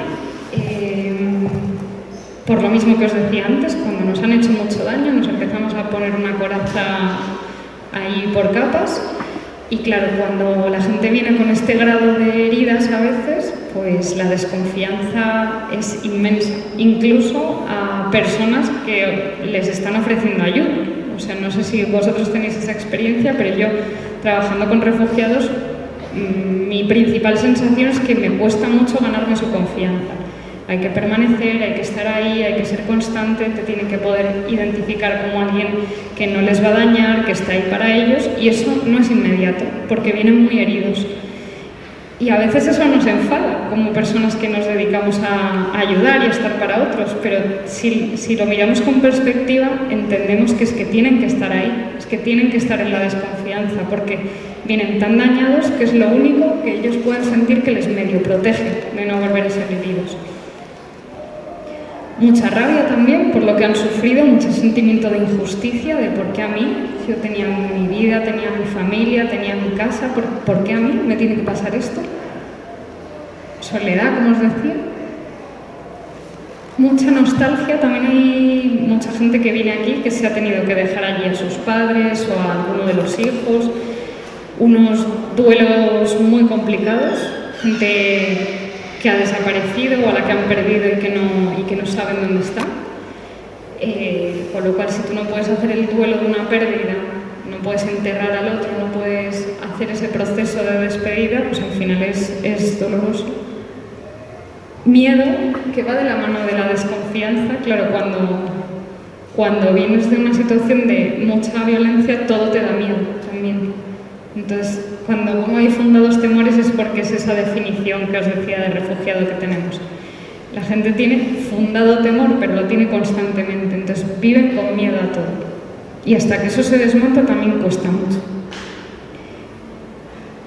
Mucha vergüenza y mucha culpa, que se parece un poco a lo que os decía antes de lo que nos ocurre a cualquiera cuando somos heridos, pero en este caso ellos muchas veces piensan qué pensarán los demás de por qué nos ha ocurrido a nosotros, o sea, qué pensarán de mí. Me verán como alguien inferior, me verán como alguien que no fue capaz de defenderse, me verán como alguien que ha dejado que le hagan daño, me juzgarán por lo que le ha pasado a mis hijos porque no he sido capaz de protegerles y de darles una vida digna. O sea, ellos se avergüenzan mucho de su situación muchas veces. Y una gran sensación de pérdida de control. Lo que le pasa muchas veces a las personas que entran en la vía de la migración forzosa es que de repente se ven en una situación en la que otros deciden por ellos. Entonces, no, o sea, esa experiencia que tenemos las personas de la autonomía y de la libertad, de yo me puedo equivocar más o menos, pero tengo cierta capacidad de control y para decidir lo que hago con mi vida, a dónde voy, de repente eso se les trunca, porque otros empiezan a decidir por ellos. Tú te vas a ir a vivir a tal pueblo de no sé dónde, tú vas a venir dentro de 3 meses a que te dé este papel y si no vienes no vas a tener posibilidad de arraigo o de tu documentación. Otros empiezan a decidir. Y entonces sientes que pierdes eso que está en una mano de yo algo controlo, algo puedo influir en lo que me acontece. En esta situación, ¿qué particularidades tiene el perdón? Y ya esta es la última diapositiva y os dejo. Cuando intentamos acompañar el perdón en situaciones de este tipo. Bueno, una cosa que a mí me llama mucho la atención es que trabajando con refugiados es más sencillo proponerles el perdón a aquellas personas que les agredieron directamente o que ejercieron la violencia. Esas personas que ellos identifican dicen, pues mira, tales militares nos sacaron de nuestra casa o tal familia que no nos ayudó mientras intentábamos salir. O sea, personas directas que sienten que les han hecho daño. Es más sencillo intentar iniciar un proceso de perdón con esas personas que cuando se les habla de los líderes mundiales que han tomado ciertas decisiones, de las personas con autoridad que no han ejecutado la violencia, no han sido los que cogían un arma, no han sido los que les sacaron de su casa, pero tenían el poder para tomar esas decisiones y lo ejercieron. Y de hecho en esos casos no solo es difícil proponer el perdón, sino que yo a veces pienso que ni siquiera les ayuda, porque hay una parte de no perdonar a esas figuras que les ayuda como a aferrarse a este deseo de búsqueda de justicia en sus países, de sentimiento de lucha, de vamos a seguir peleando porque las cosas un día sean como yo consideraba que tenían que haber sido en nuestra casa. Entonces, esos dos planos es como importante distinguirlos con ellos. Una cosa es quién te hizo daño de manera directa y otra es quién tomó esa decisión. Y esto va de la mano de lo que os decía. Con cualquier persona que ha sido herida de una manera seria, es fundamental que el perdón vaya siempre de la mano de la búsqueda de la justicia. No podemos plantearlo como un plan B a la justicia. La gente tiene que sentir que tiene derecho a luchar por lo que es justo en su vida, que tiene derecho a solicitarlo, que tiene derecho a defenderse, que tiene derecho a pelear por lo que es justo de una manera pacífica, pero que tiene que poder hacerlo, porque si no la vida se sigue repitiendo con violencia. Entonces, plantear el perdón como que va de la mano de algo que les permite buscar la justicia y no como vías incompatibles, yo lo que he visto es que es fundamental, porque si no, cuando les planteas el perdón, creen que les estás diciendo no, olvídate de la justicia que no va a ocurrir nunca, eso no va a pasar para ti. Y claro, ahí se revelan mucho y dicen, ¿cómo que no va a ocurrir? Yo tengo que poder seguir peleando esto. Luego, como os decía antes, perdonar implica empezar a contar las cosas que han ocurrido de una manera distinta. ya no con tanto odio. Ahí hablo de un cambio en la narrativa, igual que os hablaba de un cambio en la narrativa sobre el otro, un cambio en la narrativa sobre las cosas, sobre lo que ocurrió. Cuando podemos perdonar, podemos empezar a contarnos la historia de una manera distinta. Ya no con tanta rabia, ya no con tanto sufrimiento, sino empezar a narrarla con cierta distancia y con un poco de paz. ¿Cómo se manejan con el idioma? Hablo idiomas distantes, ¿no? Por ejemplo, hablamos de afganos. Sí, pues o olvidados. Pues depende muchísimo del nivel educativo de cada persona que venga. O sea, hay personas que en su país de origen ya tenían una formación universitaria y hablaban 2 idiomas. Entonces vienen aquí, para ellos aprender un tercer idioma es más sencillo. O personas que nunca habían estudiado, entonces nunca habían estudiado nada, ni en el colegio ni un idioma. Entonces ponerte a prepararte cualquier tipo de formación, de lo que sea, es muy difícil. Los niños, como siempre, aprenden al mes. Es impresionante, los niños en España, vengan del país que vengan, al día siguiente están en un cole y a los 3 meses están hablando español, vengan de donde vengan. Y a los padres les cuesta más. Y de hecho es una gran fuente de conflicto en la adolescencia normalmente, porque los padres se ven más aislados porque siguen sin hablar el idioma muchas veces y los hijos son los que traducen. Eso te da mucho poder también en las relaciones, porque eres como el que tienes como un rol en casa en el que tú traduces a tus padres al mundo, y entonces ya no son tus padres los que tienen la autoridad, de repente tú tienes más autoridad que ellos en un plano. Entonces depende muchísimo.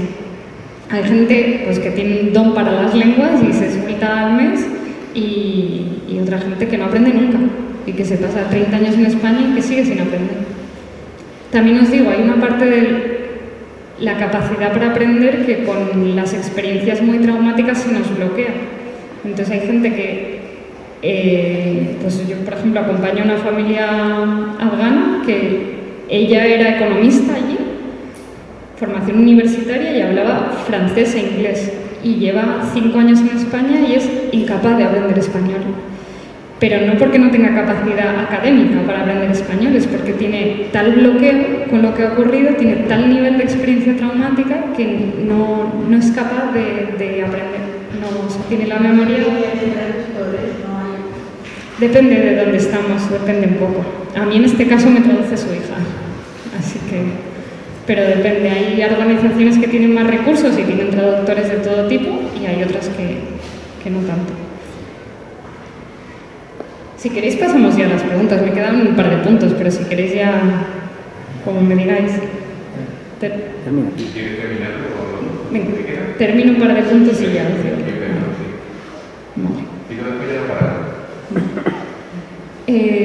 Vale, muy importante que no les planteemos el perdón como olvidar lo que les ha pasado, porque ya está, forma parte de su vida, no podemos fingir que la vida no pasa. Clave con ellos, tener paciencia infinita hasta ganarnos su confianza, porque como os decía, cuando alguien viene de una situación de tal nivel de miedo y de agresividad, no se fían de la gente, y es normal, está bien, y tenemos que poder entender eso y permanecer ahí. También hay que saber que esos procesos son largos, o sea, cuando las heridas son hondas, pues la recuperación también es honda, y que en algunos casos, dependiendo de la manera de vivir la fe, la espiritualidad puede ayudar también, pero como todo hay que saber qué tipo de espiritualidad y qué manera de entender la fe.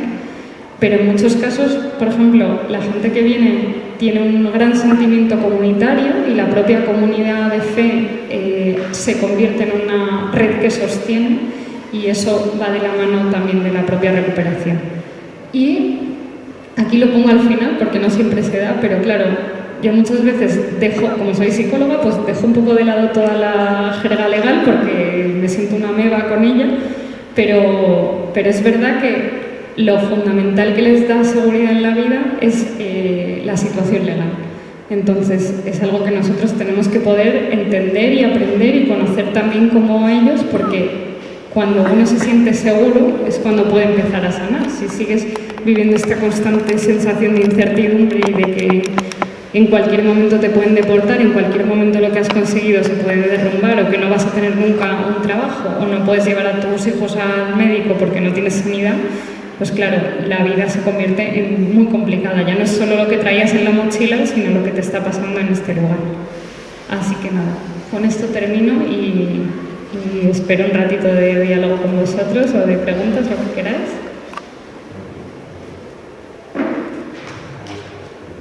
Yo te tengo alguna pregunta. Claro. No sé si se animan los demás, porque, bueno. Vamos a ver, la primera que te voy a transmitir también es que por ningún sitio has tratado otro. ¿Me escucháis?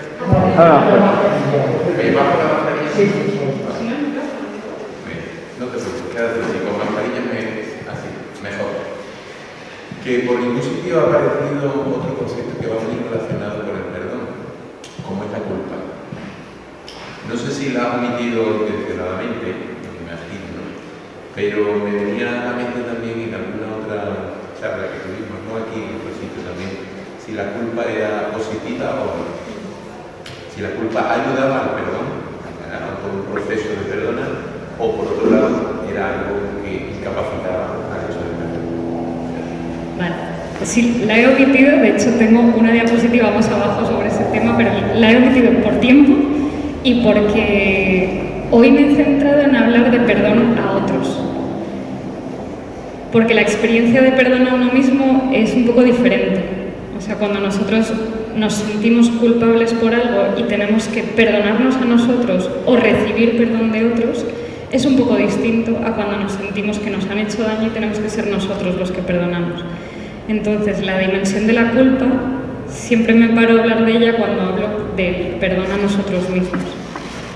Y si la culpa es algo que nos hace bien o que nos hace daño, pues depende, como todo, depende. A mí me gusta mucho, por distinguir, aunque luego son muy parecidas, hablar de la experiencia de responsabilidad. Yo me siento responsable por algo que he hecho y eso me hace sentir mal. Eso lo podemos llamar, me siento culpable por lo que hice, pero una culpa que simplemente se queda en flagelarnos por las cosas que hacemos no siempre nos facilita perdonarnos a nosotros mismos y además acercarnos al otro si en algún momento queremos pedir perdón.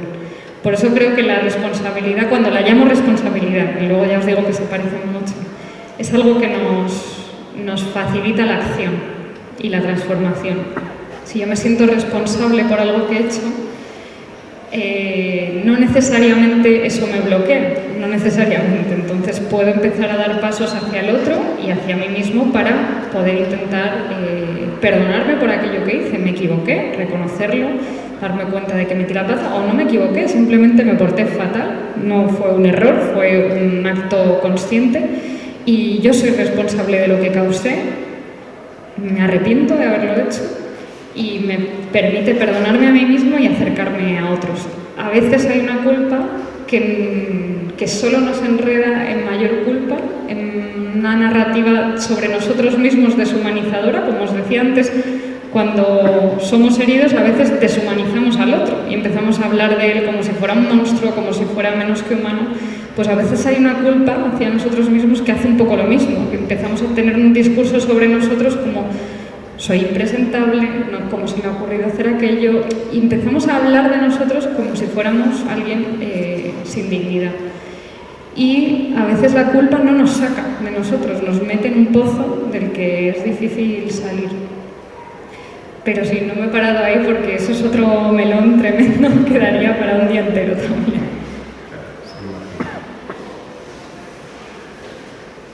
Estamos en una sociedad que casi todos admitimos que estamos viviendo en un psicologismo permanente.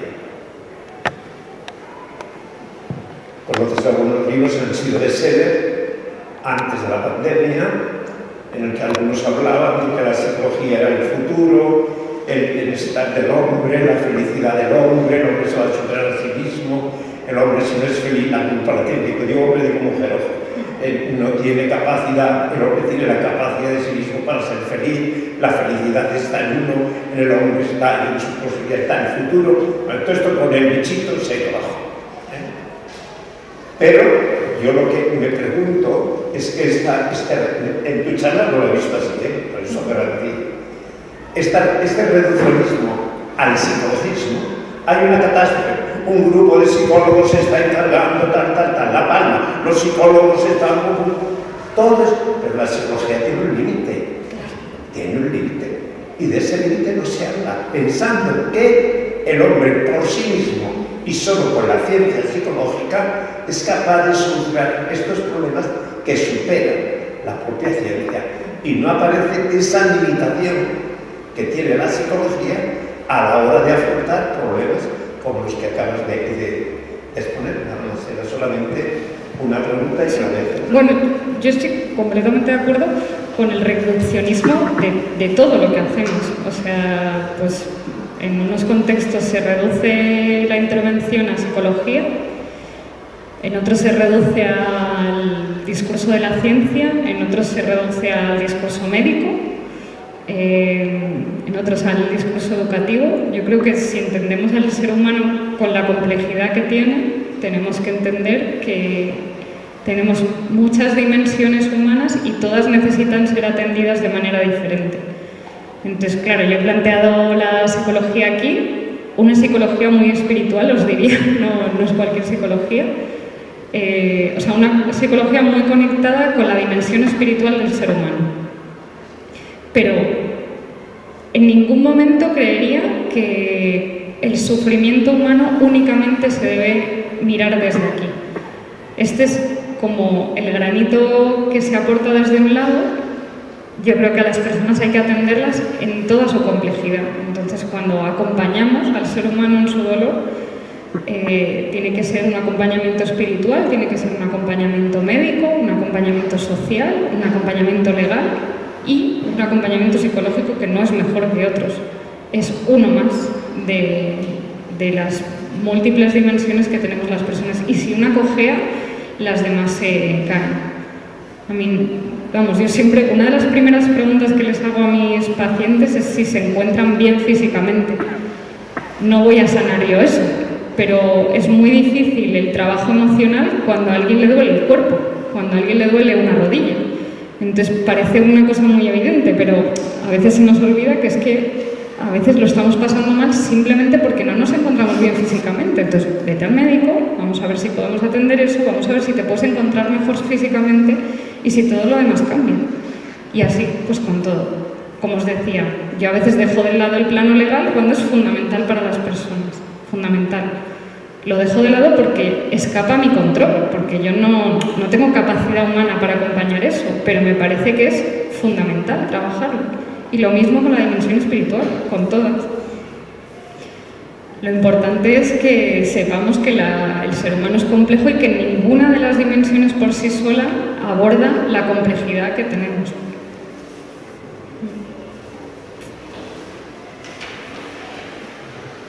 Me gustaría hacer una pregunta. En esos grupos de ayuda que hablaste al principio, se enseña a nosotros a pensar que el otro tiene derecho a tratarlo con respeto, a no dar consejos, a sí oír y acompañar, pero solo sugerir y no. Es una de las normas que se propone en los grupos. Siempre tenemos como el típico momento inicial donde establecemos las normas de ese grupo. Y la primera suele ser respeto absoluto por lo que dice el otro. No podemos entrar aquí a debatir ni a juzgar. Eso depende mucho también del que modera el grupo, que no permita que se den ese tipo de dinámicas. El momento sentimiento antes de pensamiento y antes de acción. Eso es, justo. Y luego otra cosa que proponemos, que es otra forma de respeto, es que todo lo que se habla en ese grupo es confidencial, absolutamente, que parece muy evidente, pero a las personas nos encanta hablar en todas partes. Entonces se describe lo que le pasa al otro como sagrado y como tal, pues yo no puedo comentarlo fuera de aquí. Y sí, o sea, no tanto en el entrenamiento al propio grupo, pero sí en el entrenamiento a los que facilitan esos grupos. La idea principal es, estás ahí para facilitar únicamente que las cosas acontezcan. No para opinar, no sabemos qué es lo que tiene que hacer la persona con su vida, no tenemos ni idea, a veces no sé ni lo que tengo que hacer con la mía como para saber con la de otros. Y sí, o sea, en el fondo es un lugar de mucho respeto, un paso atrás, estoy presente, pero no soy yo quien te dice si esto es correcto o es incorrecto. Quería también preguntar porque igual el ideal que nos planteamos todos es el de la reconciliación y el perdón, que se puede dar de los dos. Si de hecho lo vemos así, ¿qué pedagogía seguimos? Porque claro, tú dices, no se puede forzar el perdón, pero muchas veces lo forzamos, y sobre todo pensando en los niños, ¿no? En esa pedagogía, ¿cómo enseñarle a los niños el perdón? Pues tú perdona a tu hermano, mira lo que has hecho, perdónalo, que hasta que no lo perdones, no te vas a decir. Siguiendo tus instrucciones estaríamos haciendo lo fatal, entonces estamos forzando ese perdón.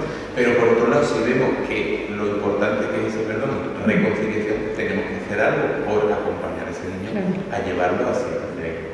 Entonces, ¿cómo plantearías tú cierta pedagogía? ¿Cómo lo planteamos los padres? Que nos encontremos con nuestros niños que la están liando con una con nosotros mismos también. Pero bueno, lo digo porque tenemos la responsabilidad de educarlos, ¿no? Claro. Entonces, ¿cómo lo plantearías tú esa pedagogía con ellos? ¿Cómo lo hacemos?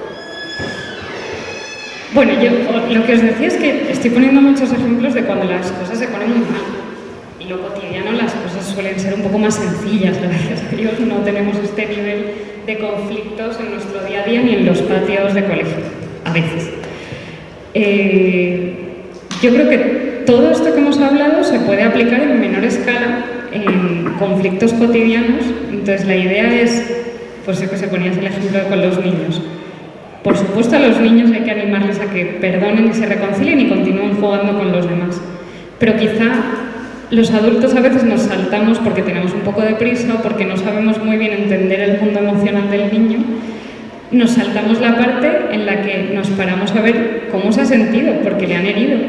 ¿Cómo se ha sentido? ¿Qué es lo que te ha pasado? Porque no tenemos tiempo, porque vamos corriendo o porque nos parece una cosa de niños y como tal nos parece que no es muy importante y que no merece nuestra atención. Entonces no se trata de no pasar a la fase de venga, va, perdóname, que está bien que les animemos, no hay que hacer una complejidad de todo proceso de perdón. Lo bueno es que el 90% son muy sencillos y salen de manera natural sin nosotros. Pero sí pararnos a escuchar qué es lo que le pasa al niño. Y luego hay una parte que es, a veces se nos olvida que los niños aprenden por ósmosis y por contagio. Entonces, igual que les pedimos que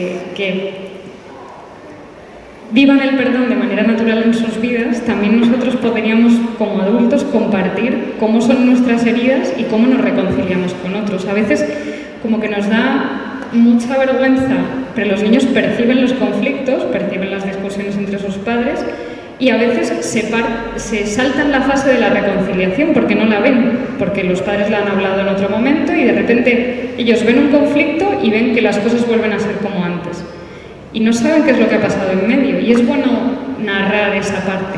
Es bueno decirle, oye, que el otro día nos viste que nos peleamos, que papá y mamá hemos hablado, que nos hemos pedido perdón y que ya estamos otra vez. Pero que no nos saltemos tampoco los procesos ni los demos por hecho, porque los niños aprenden también de eso.